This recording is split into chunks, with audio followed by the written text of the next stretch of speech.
araw mga kamama. Salubungan natin si Kapapa at namili siya ngayon ng mga isda sa Edmonton. Doon sa dati namin binibilihan kasi wala na kaming isda.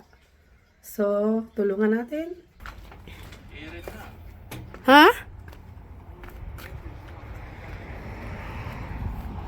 Hindi naman masyadong malamig ngayon.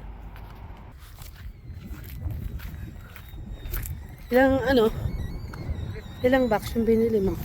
1, 2, 3, 4, 5, 6, 7, 8. Ang dami naman, hindi naman magkakasya sa rep.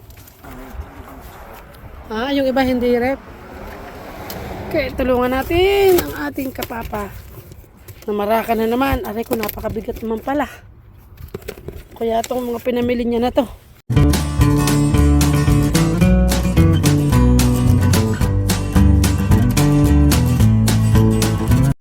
Ano na naman kaya to? 8 box na naman ang binili na Kapapa natin. Dahil magwi-winter na, nag-stock na siya ng mga isda. So yun, yan. Bale yung binibilhan namin ng isda mga kamama, yun ay wholesalan. Box siya. Kaya mas maganda doon bumili. Pero nagbibinta rin sila ng 4 piraso. Tulungan natin. Yung iba naman pala to. May mga naka-alpak lang siya. Mabigat naman, Papa. Ang bigat ng isang piraso. Ay! Ilan na yan? May buko juice pa. Mga kamama, tingnan natin kung ano-ano to. Mga box na pinagbibili ni Kapapa natin. Ilalagay natin sa baba. Sa freezer siguro lahat yan.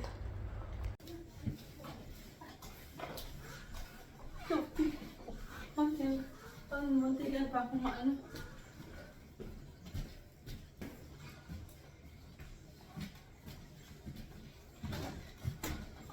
Doon ko lang nilagay sa hagdan ng kabat mag-anyon.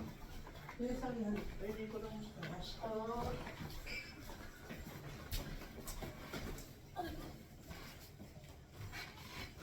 Ito, doon mo na rin ilagay sa baba. Di ba marami naman doon sa lagay sa ano? Chile? Sa baba na dito.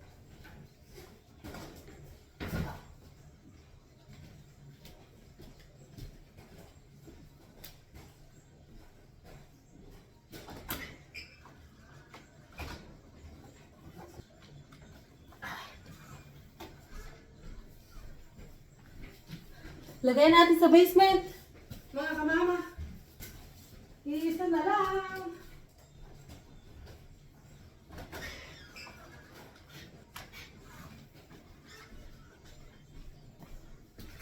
Maraming paninda si kamama, oh. Bili na kayo, oh. So, ito isa yung box na walang tag. Kapon. Tsaka bangus. Bangus. Ano siya yung binabad na bangus? So, wala. Yung ano na lang to pa, yung walang tali. Dito ko na ilalagay sa taas. So, ready na po yung ating lagayan, pero may laman sa taas. Pile natin dito yung mga... Ano to, Papa? Templado na, no? Wala sila yung bili. Wala. Kaya pala sabihin ko sana sa inyo, full siya ngayon. Dati yung bili-bili lang. Ngayon, ano siya? At saka isang balot na hipon. Ako, nakalimutan ko pa nga yung may pabili si nawala sa isip ko eh. Hindi ko naman alam na pupunta ka, nawala din sa isip ko na mamimili ka pala ngayon. Ayan, oh. Kaya nga. Sa bagay, mahirap magbiyahe pag winter. So, yan. Marami pang space. So, dito tayo sa baba ngayon. At, maglalagay tayo ng mga pinamili ni Kapapa natin. Yun. Tingnan nyo kamama, oh. Ang aking mga pananim na stock ko pa.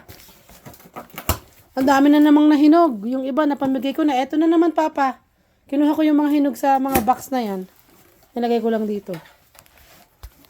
Yung binubuksan, bugalunggong yan. Magkano isang box niyan? Ang isang box ng galunggong. Alin kaya dyan di ang galunggong, Papa? GG 69? Okay. $69 ang isang box mga kamama. Itong Gigi. Gigi, ang tinatawag sa atin ay Gigi Galunggong. Yan. Box. Yan.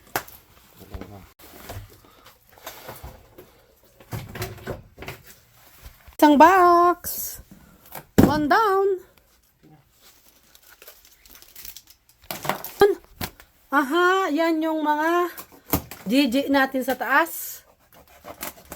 Isang pwesto na. Isang pwesto pa dito. Tsaka sa baba. Dito yung iba sa pintuan sa yan. Aliit na freezer din. Yan. Yan. Ano yan? Pompano. So magkano ang pompano? Ang lalaki naman. Ay, may dalawahan. May dalawahan siya. Ang mahal ng pompano. $90 ang isang box. Pwede na kasi dalawa ang laman. Sabi malalaki daw. Malalaki kasi nga kung pagtatamahin mo yan, pwede na to. Mas gusto ko yung size na to. Isang balot dalawa ang laman. Pero ang mahal 90. Pero syempre ganun talaga. Paborito yan ni kabebe natin eh. Bali ang pompano po ang isang box ay $90. Yung Gigi ay $69. Itong small naman, small box lang to. Ano yan? Ano yan? Tanigi. Ayan ba yung kingfish? Ang kingfish ay ano siya? Ito siguro yung papa, no? $60. Yan, $60 po ang kingfish. Ito po yung mga prices niya, oh.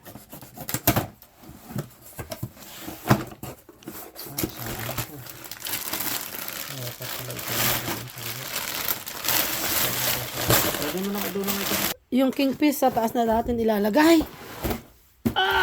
Oh, yan. Ano yung isang malaki na yan? Tulingan. Yan ang paborito ko, tulingan. Tulingan natin ay $69 ang isang box. So, yan.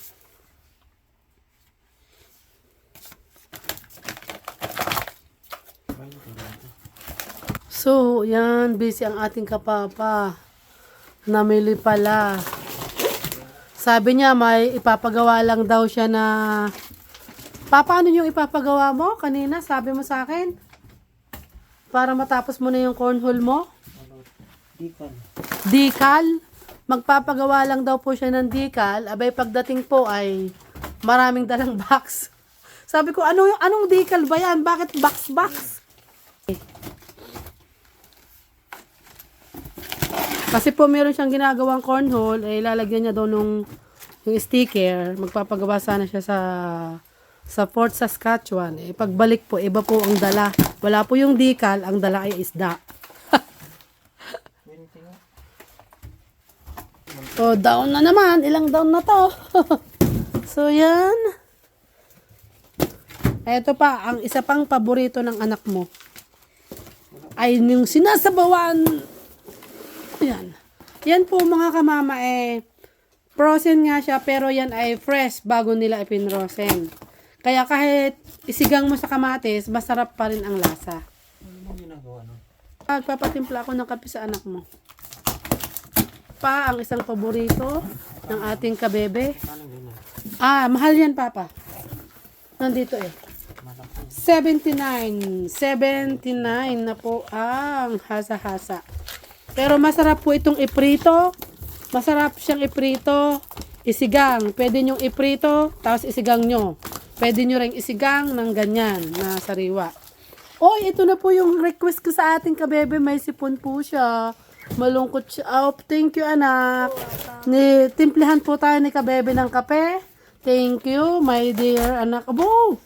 Mukhang ang sarap na naman ng pagkakatimpla ni Butoy-Toy natin, Nagpatimpla po ako kay kabebe natin. At ito ang binigay. Tima natin. Wow! Pa, ang galing na ng anak mong magtimpla ngayon ng kape. Hindi po siya umiinom ng kape pero naglagi po ako nagpapatimpla sa kanya. Ang isa pa nating paborito ng kabebe. Prito at sinigang. Yun. Pangsigang lang po sa kamates. Yan. Sisigang ko po lang dito sa kamates. Itong hasa-hasa na to. Yan. Ayan, isisigang ko dyan. O di kaya magpiprito tayo at lalagyan din ng kamatis. Marami po, escabeche, may galunggong, sarsyado. Total, ang dami po nating kamatis, kaya sigurado, puro kamatis ang ilalagay natin sa ating mga isda. Lahat po ng binili naming isda ay gumagamit po ng kamatis, kaya use na use po ang kamatis namin. Ayan. So, ayan, malapit na si Kapapang matapos. So, may space pa naman po tayo sa taas. Sa taas na natin ilalagay itong iba. At saka itong kingfish. At hindi na muna natin bubuhayin yung isa nating rep na maliit. Kasi, kasya pa naman po sa rep natin dito. Bali, isang freezer lang po ang binuksan. Yung isa, wag na munang paanda rin itong maliit. Ilalagay na namin itong tira doon sa taas na rep. Para less sa kuryente. Pa palang binili ang kapapa natin, yun nga pala, isang box na buko juice at isang box na naman na gata. Marami pa tayong gata. Huwag mo na muna buksan yan pa. Ay, lalagay mo ba sa rep? Okay. Nga pala. So, yan, dyan. Mga buko juice naman.